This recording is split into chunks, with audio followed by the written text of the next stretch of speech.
Here we are, finally.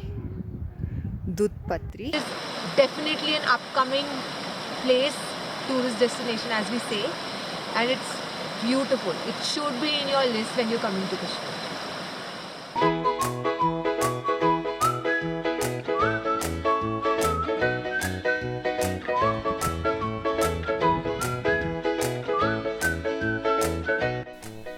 आज का सफ़र हम श्रीनगर से सुबह 9 बजे शुरू कर रहे हैं और प्लान ये है कि दूधपत्री घूमकर आज वापस श्रीनगर लौटेंगे। दूधपत्री तक का रास्ता काफ़ी खूबसूरत है। रास्ते में काफ़ी छोटे छोटे गांव आते हैं और सरप्राइजिंगली हमने पैडी फील्ड्स भी देखी। हैरान थे कि इतनी ऊंचाई पर भी चावलों की खेती हो सकती है। उसके अलावा आपको एप्पल ऑर्किड्स भी दिखते हैं, ऑल्दो अभी यहाँ पे ऑलरेडी वो हार्वेस्टेड थे तो पेड़ों पे नहीं हमें दिखे, but yes they were there. और काफ़ी सारे कलरफुल प्लांट्स और ट्रीज़ भी आपको दिखते हैं जिसमें छोटे छोटे बहुत प्यारे प्यारे से फूल लगे होते हैं और हमें बाद में पता चला कि वे एक्चुअली चेरी और एप्रिकॉट्स के प्लांट्स हैं। उसके अलावा आप एक जगह ऐसे पहुंचते हो जहाँ पे आपको रिवर आपके साथ साथ जाती हुई दिखती है and it is very beautiful. You will enjoy the entire journey. Entire view is filled with these beautiful places and makes you stop at every corner.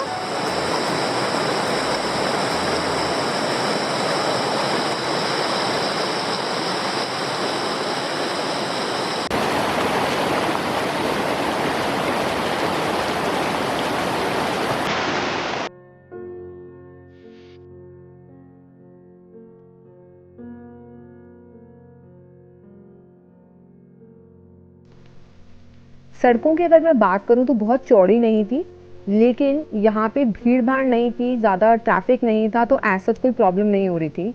बल्कि मज़ा आ रहा था जब हम उन सड़कों पे जा रहे थे। तो रास्ते में गांव आते हैं, बच्चे खेलते हुए दिखते हैं, तो काफ़ी अच्छा सा लग रहा था। उनकी लाइफ के अंदर एक तरीके से झलक मिल रही थी कि लोग कैसे रहते हैं, वहाँ पे क्या क्या काम करते हैं।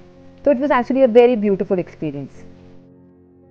अब हम एंटर करने वाले हैं दूधपत्री, जिसको वैली ऑफ मिल्क भी कहा जाता है। It is situated at an elevation of 2730 meters और ये भी पीर पंजाल रेंज में ही लोकेटेड है।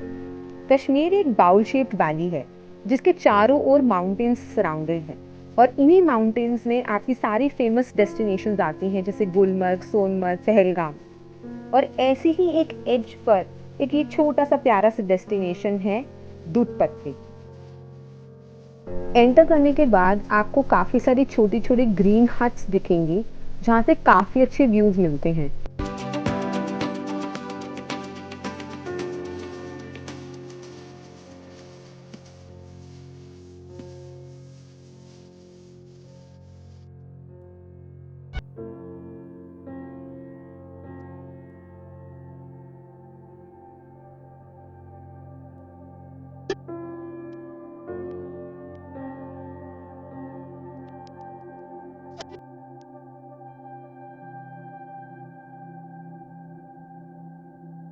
दूधपत्री का प्रोटेक्टेड एरिया करीब 7 से 8 किलोमीटर का है और ये वाइंडिंग रोड्स ख़त्म होते ही आप एकदम से पहुंच जाते हैं खुले से मैदान में, जहाँ पे इतना सुंदर है कि आप शायद घंटों बिता सकते हैं सिर्फ बादलों को और इस सुंदर घाटी को देखते हुए।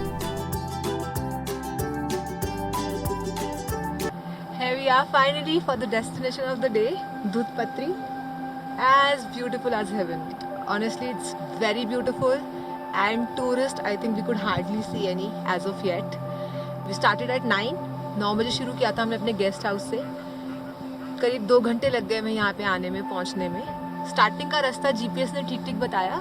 आगे थोड़ा सा स्ट्रेच, लास्ट का जो स्ट्रेच था अराउंड 20 किलोमीटर्स का स्ट्रेच में थोड़ा सा इशू किया जीपीएस ने, क्योंकि गांव के अंदर से रास्ता है लास्ट का जो थोड़ा सा स्ट्रेच है, और उसमें वहाँ पे गांव वालों ने बहुत हेल्प करी, अच्छे से डायरेक्ट किया हमें। अच्छा, हम पहुँच गए यहाँ पे।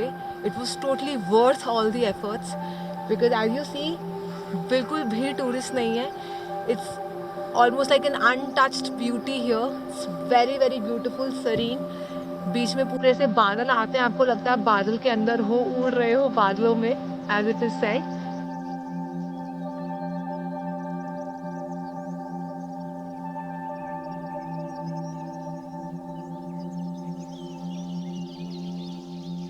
ये खुला मैदान देखकर एक बार तो खज्जाल की याद आ जाती है, लेकिन ये वहाँ से काफ़ी बड़ा है और यहाँ पे बेंचेस वगैरह भी हैं आपके बैठने के लिए, तो आप आराम से अपना टाइम स्पेंड कर सकते हैं और बच्चे खेल सकते हैं बिना किसी प्रॉब्लम के। तो यहाँ के लिए आप टाइम ज़रूर अपने हाथ में लेके आइएगा, क्योंकि मैं आपको गारंटी से बोल सकती हूँ एक बार आप यहाँ आएंगे तो आपका यहाँ से जाने का बिल्कुल मन नहीं करेगा।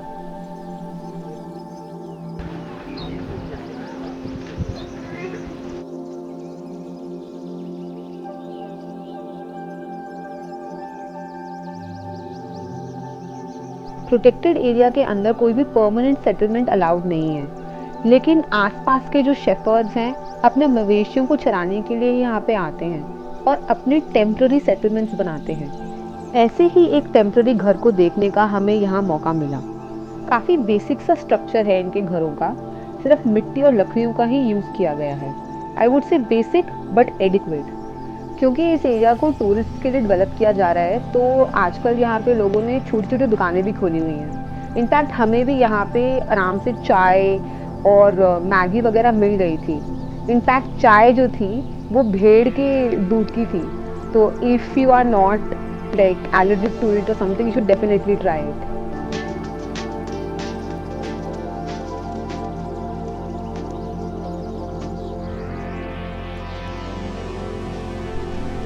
यहाँ पे शैलीगंगा नाम की एक रिवर बहती है और अब हम उसी की तरफ जा रहे हैं। सुनने में आया है कि उस रिवर का पानी इतना ज़्यादा सफ़ेद है कि देखने में लगता है कि दूध बह रहा है, और शायद इसीलिए इस जगह का नाम दूध पत्री पड़ा है। कुछ लोगों का ये भी कहना है कि जो हमने अभी खुला मैदान देखा था, क्योंकि वो जब बर्फ़ से ढक जाता तो ऐसा लगता है कि किसी कटोरी में दूध रखा हो, तो इसलिए इसका नाम दूध पत्री है। और एक और काफ़ी प्रचलित कहानी है कि यहाँ पर बहुत पुराने टाइम में एक बारी एक सेंट आए थे और अपनी पूजा के लिए उन्होंने जब गड्ढा खोदा तो पानी की जगह यहाँ दूध निकला। तो कहानी कुछ भी हो, पर बहुत ही सुंदर नज़ारा है और पूरा का पूरा बर्फ़ से भरा हुआ है ये रास्ता। अभी हम लोगों ने खुला मैदान भी देख लिया, हरियाली भी देख ली, और अब पूरा का पूरा बर्फ़ का भरा हुआ मैदान भी देख लिया। So we have actually seen best of both worlds, I would say.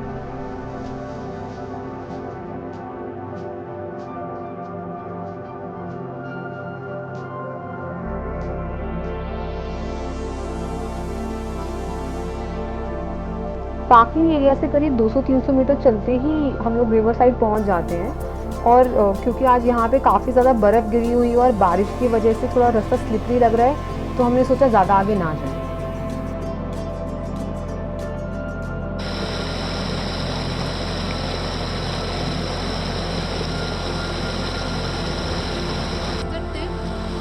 Google Maps shows around 1.5 hours from Srinagar to this place, Dudh Patri, but you should be ready for at least 2 hours one way.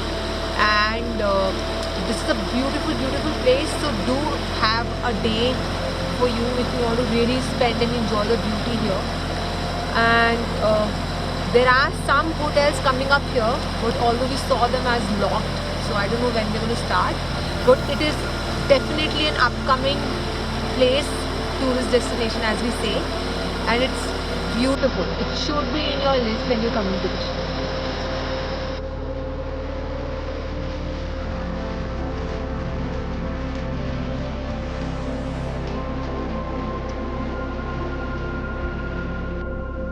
हालांकि बहुत ही खूबसूरत destination है और आपको ये यहाँ पे ज़रूर आना चाहिए अगर आप कश्मीर आए हैं तो। पर अगर आप सर्दियों में आ रहे हैं तो एक बार यहाँ का रास्ते का स्टेटस ज़रूर चेक करके आएँ, क्योंकि हम अभी ये फर्स्ट वीक ऑफ अप्रैल में आए हैं और अभी यहाँ इतनी बर्फ़ है, तो आप सोच सकते हैं कि यहाँ पे सर्दियों में कितनी ज़्यादा बर्फ़ होती होगी। उसके अलावा हमें यहाँ पे पब्लिक ट्रांसपोर्ट एज सच नहीं दिखा कि यहाँ पे आता होगा या आपको एक कोई फैसिलिटी मिल सकती है, लेकिन आप हाँ एक अपनी प्राइवेट टैक्सी या शेयर टैक्सी बुक कर सकते हैं श्रीनगर या बडगाम से, या फिर हमारी तरह अपना खुद की अगर आपकी गाड़ी है तो आपको कोई प्रॉब्लम नहीं होगी यहाँ पे आने के लिए। अगर आप अपनी फैमिली के साथ यहाँ आ रहे हैं तो आप हॉर्स राइडिंग भी यहाँ एंजॉय कर सकते हैं, उसका ऑप्शन यहाँ है। उसके अलावा कैंपिंग और ट्रैकिंग का ऑप्शन भी यहाँ पे अवेलेबल है, लेकिन अगर आप वो कर रहे हैं तो आई वुड सजेस्ट कि कोई लोकल गाइड या किसी शेफर्ड की मदद ज़रूर ले लें, क्योंकि काफ़ी घना जंगल है और आप गुम ना हो जाएं।